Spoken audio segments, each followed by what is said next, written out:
Thank you so much for coming and watching another one of my videos. My name is Candy.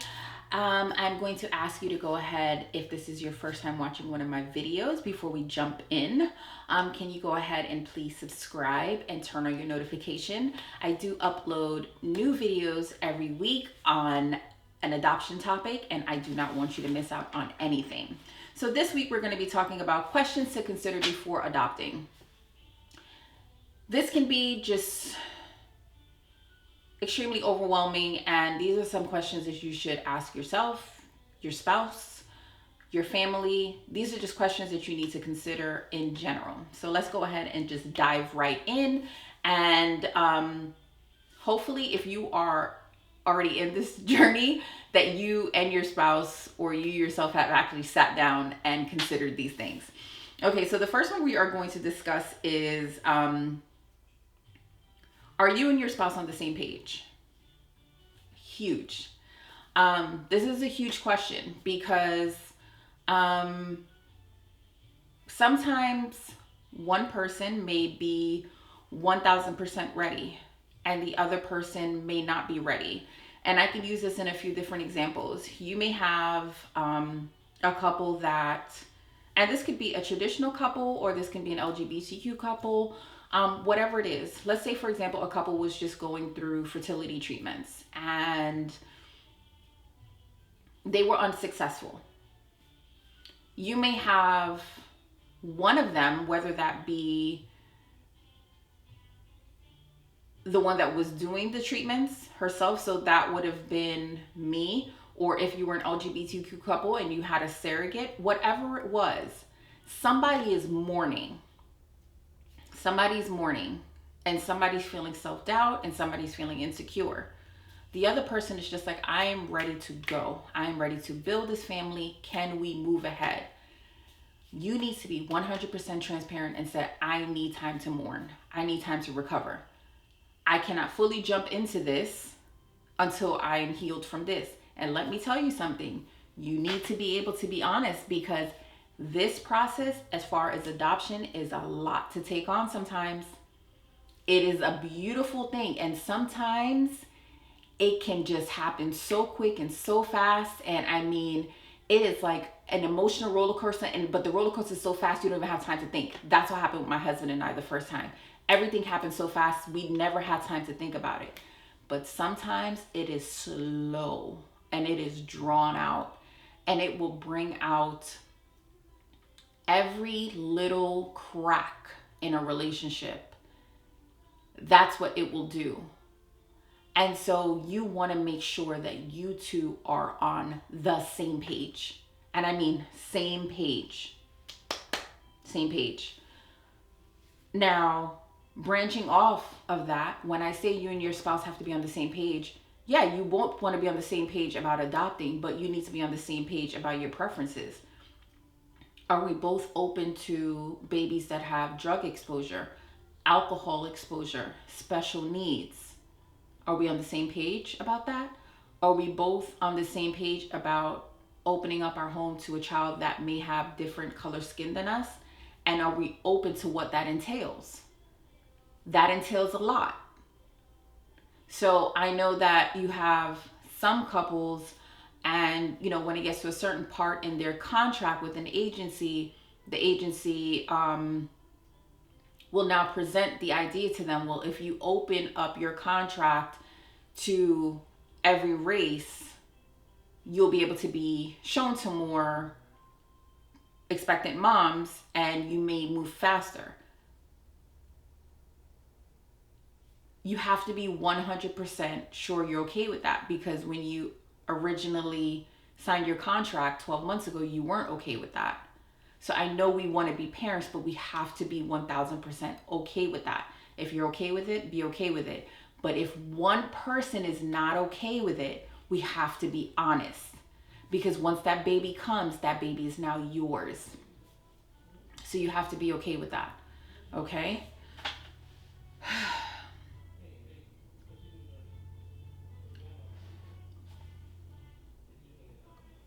Do you have a strong, solid foundation, meaning you, your husband, and then your extended family? when things go wrong in this, you have some families that they may have 5 failed matches, 7 failed matches, 8 failed matches, or disruptions. And you need support, especially if you are that family that you include people in your journey. My husband and I, we tell no one anything. So, I mean, when I say Kenny and I, we are so strong together, I mean, we are like two dumbbells that can just boom, boom, boom. We are so strong together. And we didn't include anybody as far as, whenever there's a potential for anything, we don't include anybody. And that's intentional. We don't intentionally include anybody because we don't want to let anybody down. We will heal on our own. But it's like to tell a grandma and then for her to deal with that and then the questions that come with it, I'm not able to do any of that. So we just don't. You know what I mean? But you need to have a strong supportive system around you. And is your strong supportive system, do they have the same vision as you? You know what I mean? And so they also need to be very open to what you're open to. Okay? So your strong support, solid system, they need to be very, very, very on board with your adoption plan. The cost, that could be a deterrent for somebody. It shouldn't be. Because let me tell you something. When Kenny and I started this second, before we embarked on this second adoption journey, we knew well in advance that we are not in the same financial bracket that we were 2 years ago when we did our first adoption. We're fully aware of that. What we are fully aware of is that we want more children, we're going to have more children, and that we are full of love. Our home is still the same. We have more than enough space, more than enough love to give to more children. We are also fully aware that anybody that knows us knows the type of parents that we are and knows the love that we have for our daughter. She is our entire soul, our entire being. I feel like when you go into anything and people know your true intentions and your true heart, they are willing to help you. I say that because Kenny and I are fundraising this time. I am selling everything that I can craft, anything that I can bake, anything that Kenny and I can cook, anything that we can do, we are doing it. And we are getting support from so many people. And I think it's because they genuinely feel the love that we have for each other. They feel the love that they feel the love that we have for our daughter. But they also feel the genuine love that we have for these babies that don't even exist in our life yet. And they know how much we want this. When people feel that genuine love and desire, they are willing to help and support. If you go into this with just negative, my family's not supporting me, my friends are not supporting me, I don't really know what I can do. You're already in it. You're already at a deficit because you're going into it negative. You can rely on your friends and family but so much. At some point you have to start putting out there what you want. You know what I mean? So my thing is, be positive, put out there that positive energy, and people will start feeding off of that. I promise you it will come. Put out there what you want, it will come back. Okay? If you want this baby and you are fundraising, you will make a way and you will find a way. Okay? There are adoption grants. There are hundreds of them. Do your research, find them. Hundreds of grants. Do your research and find them. What are your future plans? You know what I mean? Like, what are your future plans? Do your plans include telling your child about their adoption story? And when? And are you prepared for what that entails? Like, how are they going to take it? But that part is in another video.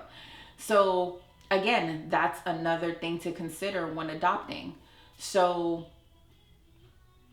when do we plan on telling our daughter that she's adopted? There's a book that we read to her every day. It's one of her favorite books. She actually goes and gets the book and we read it together every day. And there's an actual line in the book.